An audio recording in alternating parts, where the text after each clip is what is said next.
Faster Asad, मैं आप सबके लिए खुदा उनका बेहद शुक्रगुजार हूँ और माजरत खा हूँ इस ताखीर के लिए कि मुझे इमरजेंसी में जाना पड़ा, लेकिन मेरा ईमान था कि मैं वक्त पर पहुंच जाऊंगा, लेकिन कुछ रश की वजह से थोड़ी ताखीर हुई। खुदा उनके सर, बेहद आपकी शुक्र। आवाज रुक रुक के आ रही है। लेकिन नहीं, मुझे ठीक आ रही है। क्या बाकी लोगों को ठीक आ रही है? जी बिल्कुल ठीक आ रही है। जी बिल्कुल हमें ठीक आ रही है। Okay okay, thank you. Sister जी, शायद आपके नेटवर्क में कुछ प्रॉब्लम होगा, लेकिन खुदावंद से दुआ है।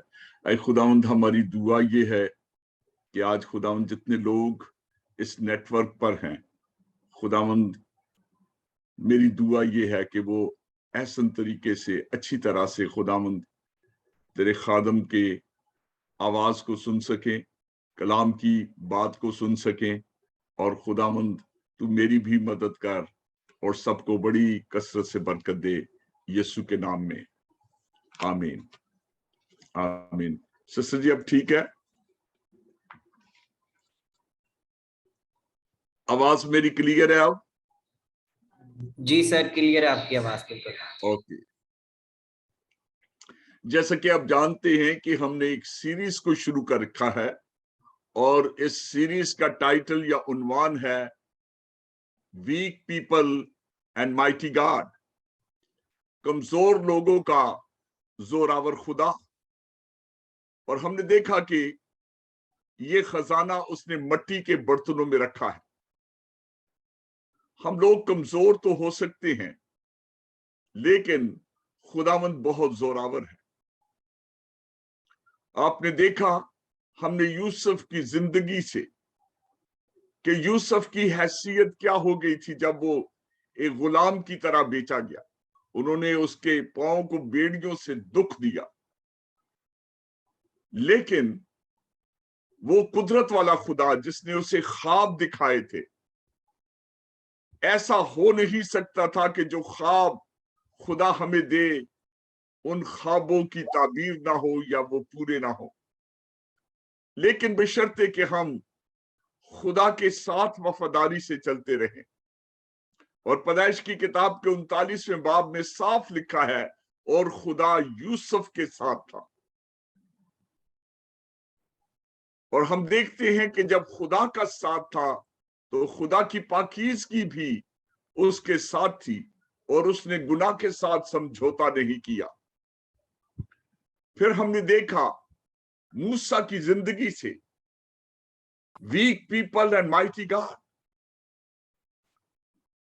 ऐसी कमजोरी जो एक कौम में आ चुकी थी कि उस बादशाह के होते हुए वो अपनी नरीना औलाद को भी नहीं परवान चढ़ा सकते थे। हुक्म था कि अगर इस्राएली औरतों का बेटा पैदा हो तो दाइयों को कहा था उसे मार देना।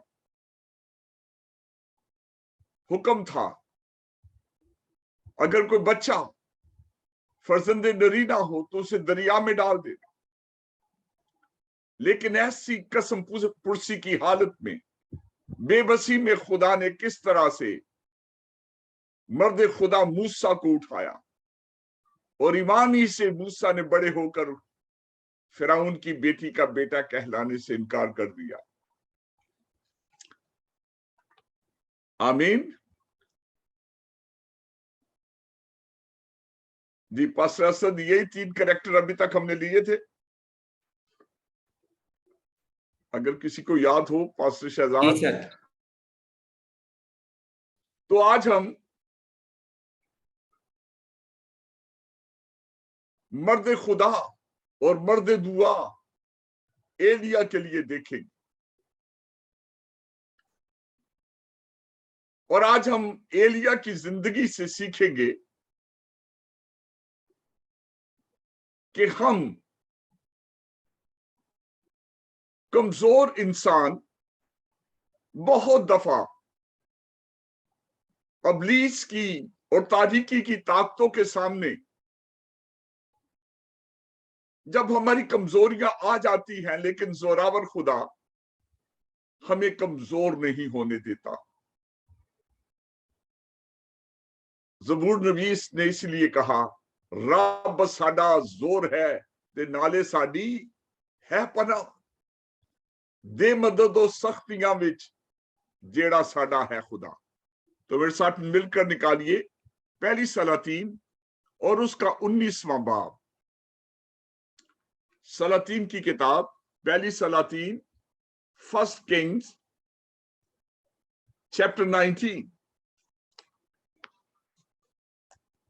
और अब हम देखते हैं कि 19वें बाब की पहली आयत से अगर हम चंद आयतें देख लें, चौथी आयत तक, फिर अगली आयत को हम बाद में तलावत करते चले जाएंगे। और अखीब ने सब कुछ जो एलिया ने किया था, और ये भी कि उसने सब नबियों को तलवार से कत्ल कर दिया, एजबल को बताया। सो एजबल ने एलिया के पास एक कासद रवाना किया और कहला भेजा कि अगर मैं कल इस वक्त तक तेरी जान उनकी जान की तरह ना बना डालूं, तो देवता मुझसे ऐसा ही बल्कि इससे ज्यादा करे। जब उसने देखा तो उठकर अपनी जान बचाने को भागा और बीरसिबा में जो यहूदा का है आया और अपने खादम को वहीं छोड़ा। खुदा के लोगों, आज मैं बताना चाहूंगा आपको, इंसानी तौर पर कब कोई शख्स अपनी जान बचाने के को भागता है,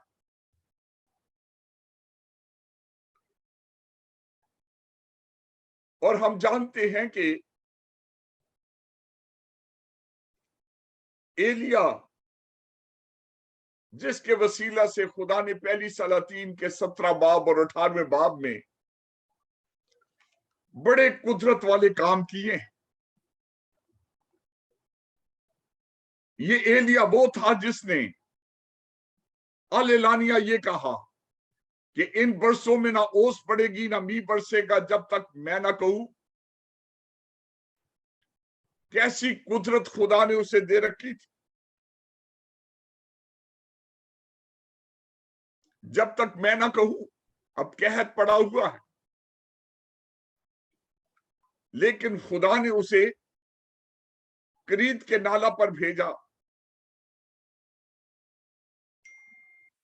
और कहा कि मैं कौवों को हुक्म दूंगा कि वो सुबह को रोटी और गोश्त और शाम को भी रोटी और गोश्त लाते थे और वो उस नाला में से पिया करता था। कहत के दिनों में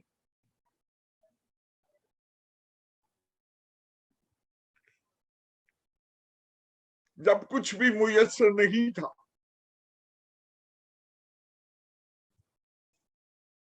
तो खुदावंद अपने नबी की, अपने खादम की कैसे पालना करता था।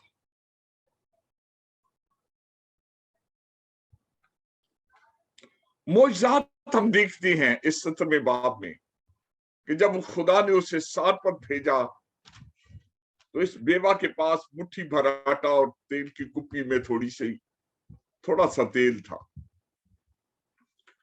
लेकिन एलिया क्या कह रहा है कि इस्राएल का खुदा यूं फरमाता है कि उस दिन तक जब तक खुदा जमीन पर मींह ना बरसाए, ना तो आटे का मटका खाली होगा और ना तेल की कुप्पी में कमी होगी।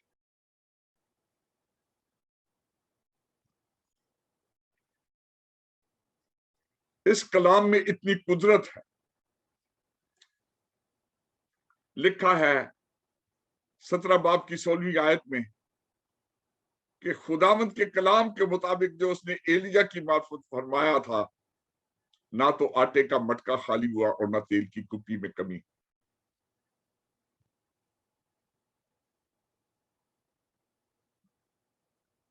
खुदा इस बेवा के बेटे को भी जिंदा करता है। 19वीं आयत में और उसने उससे कहा कि अपना बेटा मुझको दे, और वो उसकी गोद से लेकर उसको बालाखाना पर जहां वो रहता था ले गया।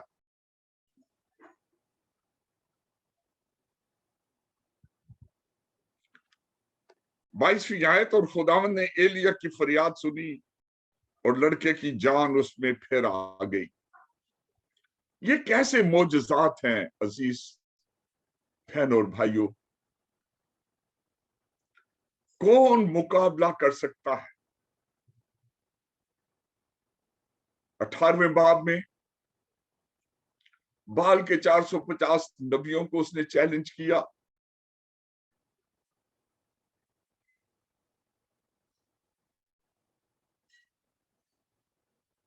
लेकिन इन नबियों को जब एक टास्क दिया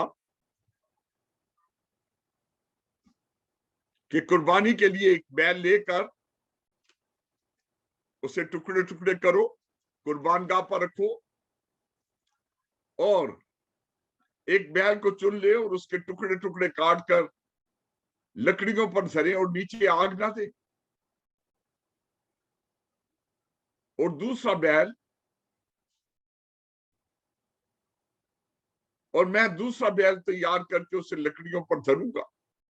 ये भी एक बैल को काट के टुकड़े टुकड़े धरेंगे और मैं भी। और फिर लिखा है, और वो खुदा जो आग से जवाब दे वही खुदा ठहरे। बहुत बड़ी बात। लेकिन हम देखते हैं ये बाल के नबी कूदते रहे, जोर जोर से चिल्लाते रहे, ना बाल ने सुनी ना आग आई। 37वीं आयत, मेरी सुन आए खुदावन मेरी सुन, ताकि ये लोग जान ले कि आए खुदावन तू ही खुदा है, और तूने फिर उनके दिलों को फेर दिया। लेकिन एलिया जब पुकारने लगा,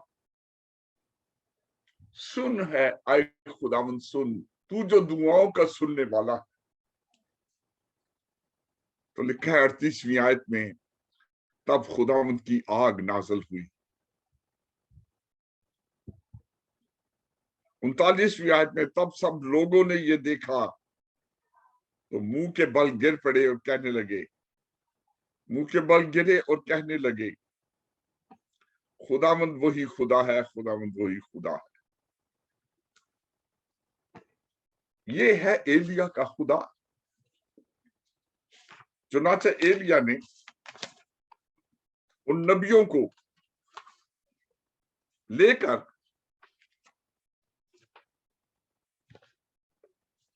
कत्ल कर दिया। अब जब नबी कत्ल हो गए,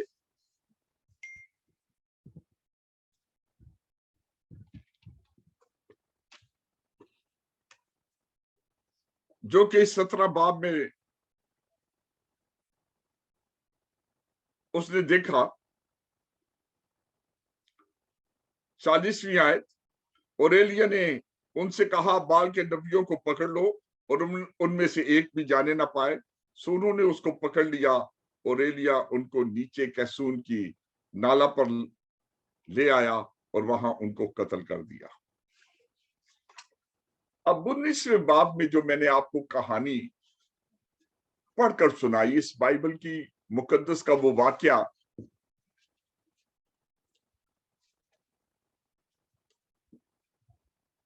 कि जब वो कत्ल हो गए तो ये नबी जो थे ये एजबल के दस्तरखान पर खाना खाया करते थे।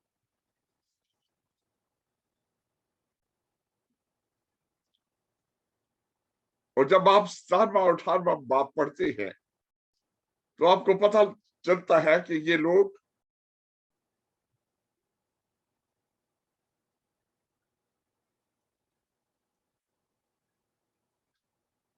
उस दिन एजबल के दस्तरखान पर वापस नहीं गए।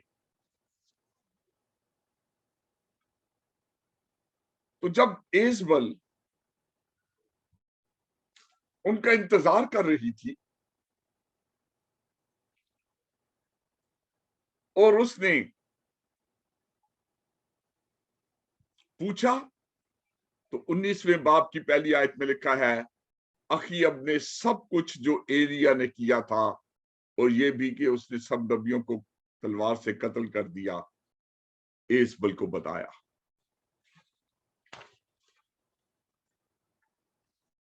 अब मैंने ये सारा पस मंजर आपके सामने इसलिए रखा है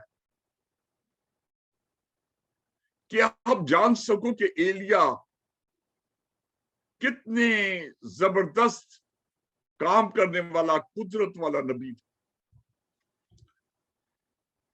लेकिन इस 19वें बाब की दूसरी आयत में एक धमकी ने एलिया को इतना मायूस और बेदिल कर दिया कि वो कह रहा है, बस है खुदावंद, तू मेरी जान ले ले। आज मैं इस बात पर आपको बताना चाहता हूं, weak people and mighty God. आज हम इस स्टोरी से रिलेट करेंगे कि हमने कितनी दफा जब बेदिली, मायूसी आई और लोग खिदमत को छोड़ गए, ईमान से दस्तबरदार होने लगे, लेकिन आज हमारे लिए सबक है।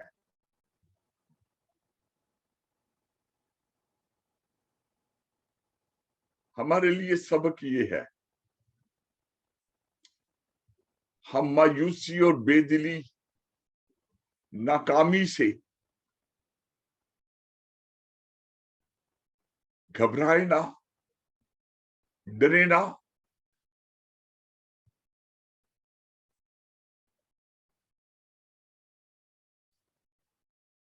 खुदावंद हमारे साथ है,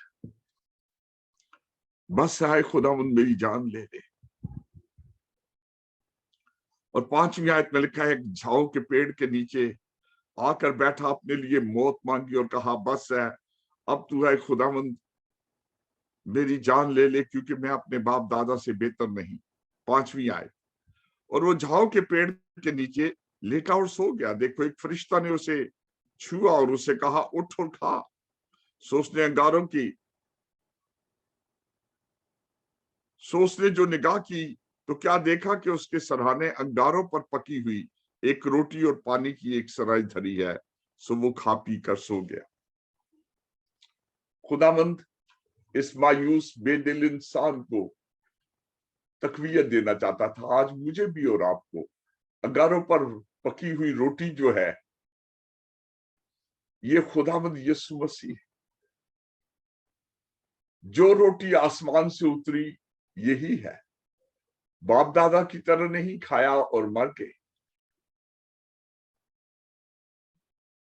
बल्कि खुदा उनका कलाम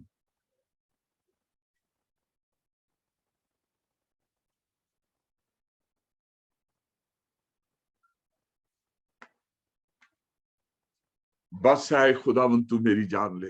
लेकिन फिर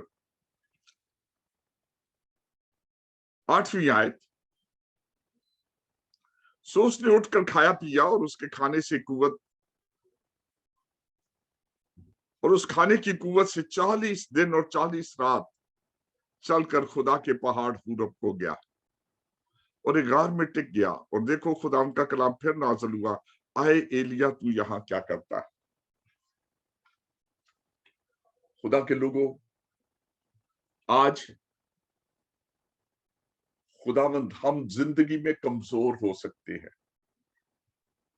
हम गिर सकते हैं, लेकिन खुदा की मोहब्बत हमें छूती, आवाज देती।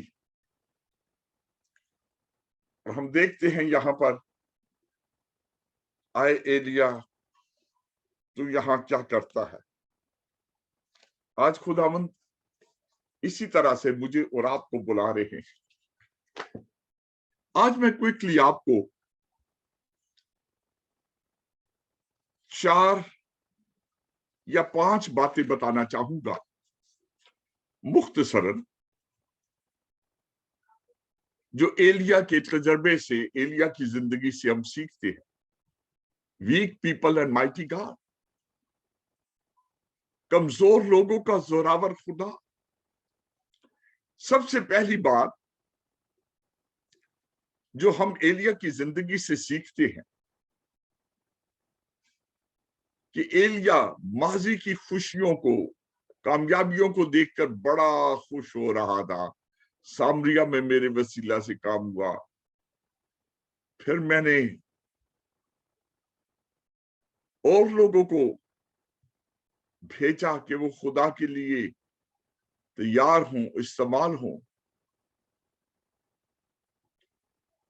लेकिन खुदा चाहता था एलिया को आने की।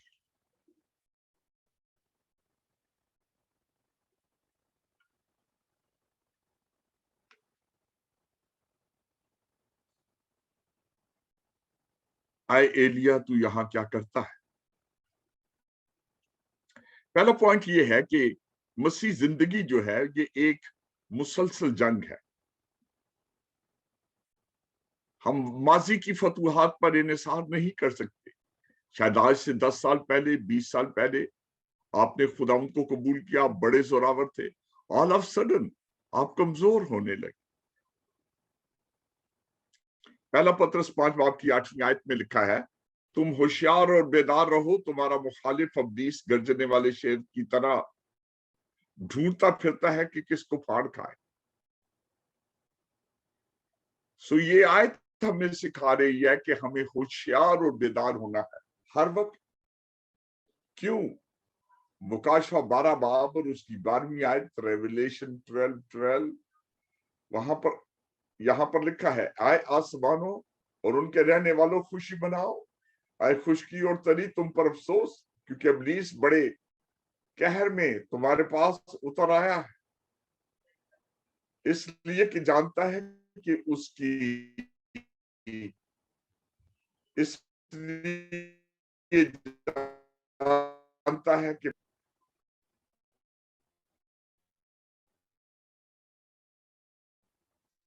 इसलिए कि जानता है कि मेरा, खुदा के लोगों, इब्लीस को पता है कि उसका वक्त थोड़ा सा है, लेकिन मेरे पास और आपके पास कितना वक्त है? आओ वक्त को गनीमत जानो, क्योंकि दिन बुरे। इस सबब से नादान ना बनो, बल्कि खुदा की मर्जी को समझो कि क्या।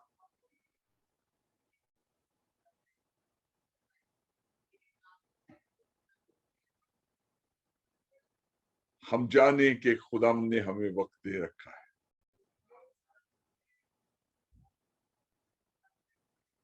दूसरा पॉइंट,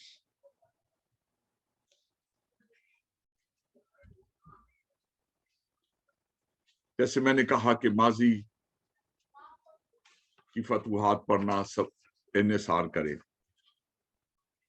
दुश्मन से हमें डरने की जरूरत नहीं, दुश्मन हमसे खुद डरा हुआ। इसका सबूत कज़ात की किताब में हमें मिलता है, बुक ऑफ जजेस, जदौन सूरमा,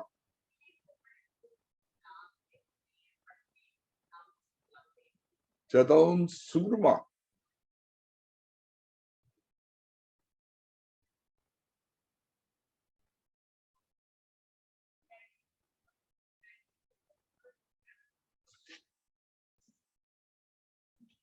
हालेलुया। खुदावंद से कलाम करते हैं कज़ात 6 बाब की 12वीं आयत में, आए जबरदस्त सूरमा, खुदावंद तेरे साथ है। और अब खुदावंद जब उसे सूरमा कहते हैं तो वो मदियानियों से डरकर अपनी फसल को छुपा रहा था,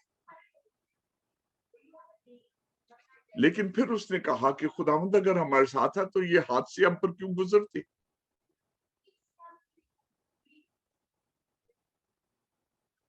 लेकिन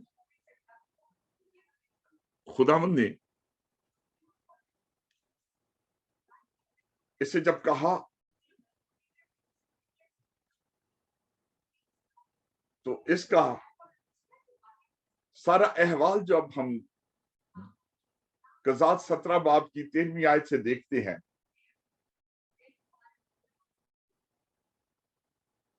तो वहां पर लिखा है कि खुदा ने किस तरह से रहनुमाई की और इसे बरकत दी।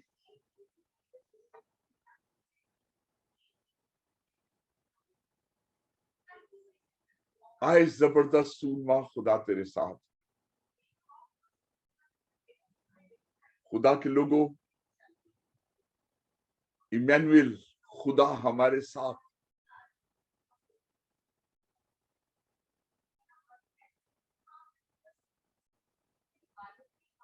तीसरा point, make God your refuge. खुदा को अपनी पनाह बनाओ। लेकिन एलिया पहले इस सलातीन में वो भागा है। ऐसे ही बनी इसराइल जब मिस्र से निकल कर आ रहे थे तो उन्होंने देखा फिरौन की फौजें पीछे आ रही हैं तो डर गए। तो वहां पर ये अल्फाज इस्तेमाल हुए, मूसा ने उनकी जब रहनुमाई की, खुदावंद तेरी पनाह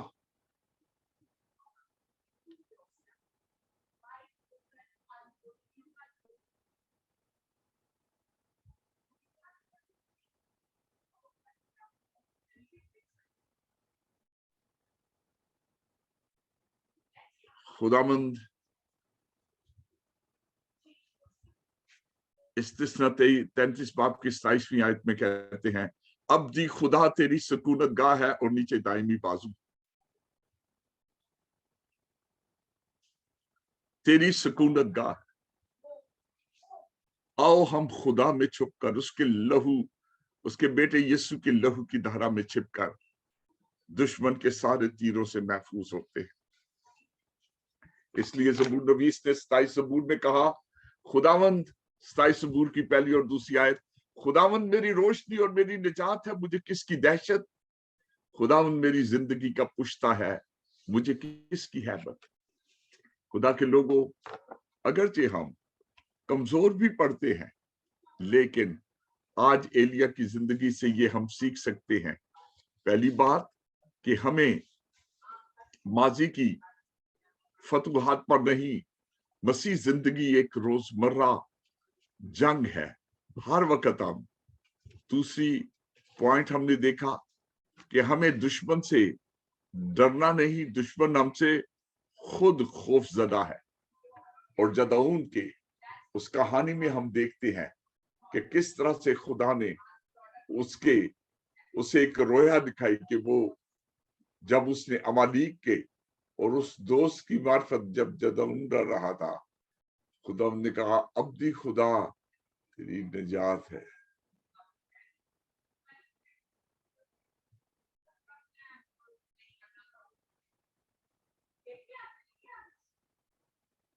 चौथा पॉइंट हम यहां पर देखते हैं कि एलिया ने जो कन्फेशन किया, तू मेरी जान ले ले, ये नेगेटिव कन्फेशन था। खुदा चाहता है कि हम मुस्बत इकरार करें, इसलिए खुदा ने उसकी दुआ का जवाब नहीं दिया। इससे माजी में उसने जितनी दुआएं की, खुदा ने उसका जवाब दिया। पहला यूहन्ना 5 बाब 14वीं और 15वीं आयत में लिखा है, और हमें जो उसके साथ दलेरी है उसका सबब यह है क्योंकि उसकी मर्जी के मुआफिक जो कुछ मांगते हैं वो सुनता है। जब हम उसकी मर्जी के मुआफिक मांगते हैं तो वो सुनता है। और 15वीं आयत में लिखा है, पहला यूहन्ना 5 की, और जब हम जानते हैं और हम मानते हैं, इसलिए वो हमारी सुनता है।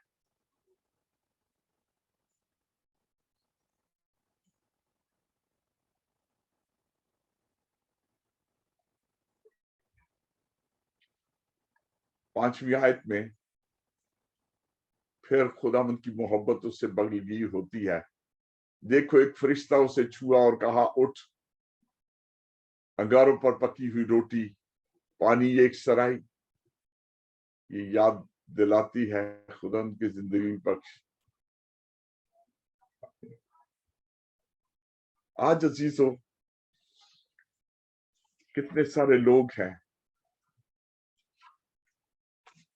जिन्होंने खुदावंद को अपनी पनाहगाह नहीं बनाया।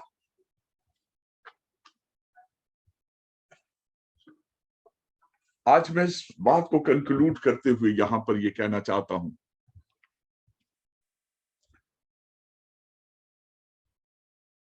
9वीं आयत में, और वहां एक गार में जाकर टिक गया और देखो खुदावंद का कलाम उस पर नाज़िल हुआ, आए एलिया तू यहाँ क्या करता है? उसने कहा, खुदावंद लश्करों के खुदा के लिए मुझे बड़ी गैरत आई, क्योंकि बनी इसराइल ने तेरे अहद को तर्क किया और तेरे मजहबों को ढा दिया और तेरे नबियों को तलवार से कत्ल किया, और अकेला मैं ही बचा हूं।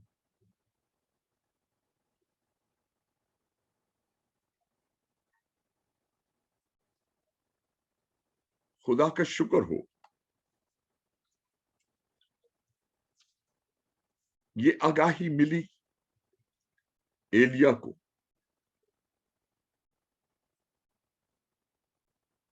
और एलिया को कहा कि तेरी जात के लिए मेरे खूबसूरत मंसूबे। 19वें बाब की 16वीं आयत, बल्कि 15वीं से, और खुदावंद वो खुदावंद के लिए 15वीं आयत, खुदावंद ने उसे फरमाया, तू अपने रास्ता को लौट कर दमिश्क के बियाबान को जा, और वहां तू पहुंचेगा तो हिसाइल को मसा करके राम का बादशाह हो, यस्सी के बेटे याहू को मसा कर के इसराइल का बादशाह हो, और अबेल मोहल्ला के अलीशा बिन साफत को मसा कर कि वो तेरी जगह नबी हो। खुदावंद हमारे मुस्तकबिल को देखता है, उसने क्या मंसूबे हैं। बादशाहों को, अंबिया को तो चुनने का खास वसीला है। मेरी दुआ है सिस्टर नसीम यकीनन आईडी पर इस पैगाम को सुनती है,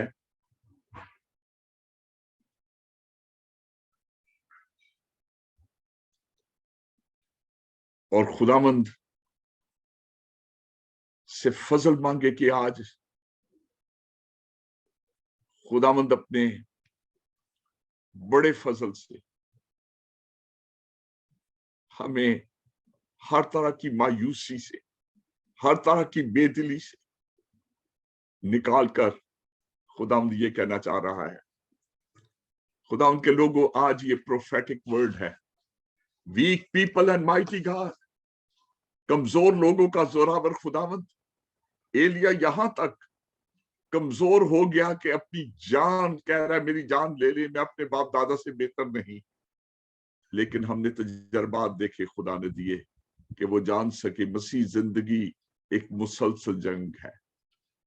Christian life is a constant battle. दूसरी बात हमने देखी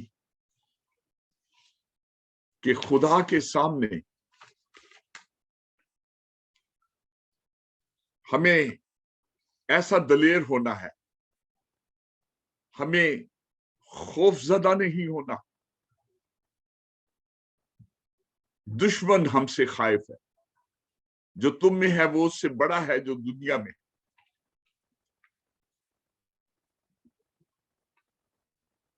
जो तुम में रहता है वो उससे बड़ा है।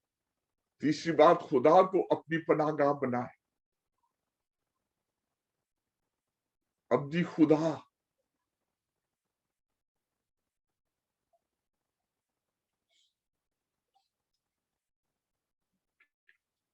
चौथी बात, खुदा को अपनी तीसरी बात, खुदा उनको अपनी रिफ्यूज बनाए। चौथी बात पॉजिटिव कन्फेशन, और पांचवी इजाजत दे के खुदा की मोहब्बत आपको छुए। खुदा के खूबसूरत मंसूबे आपके लिए हैं। Weak people and mighty God, जैसे यूसुफ के लिए, जैसे मोसेस के लिए थे, वैसे ही एलिया के लिए। खुदावंद आप सबको बड़ी बरकत दे। Over to Pastor Emmanuel or Pastor Sadar, Pastor Shazad, whoever is going to take up. So much, Pastor ji, God bless you. खुदावंद के कलाम को शेयर करने के लिए कि हमारा खुदावंद जो है वो जोरावर है, हर हालत में वो जोरावर है। आमीन।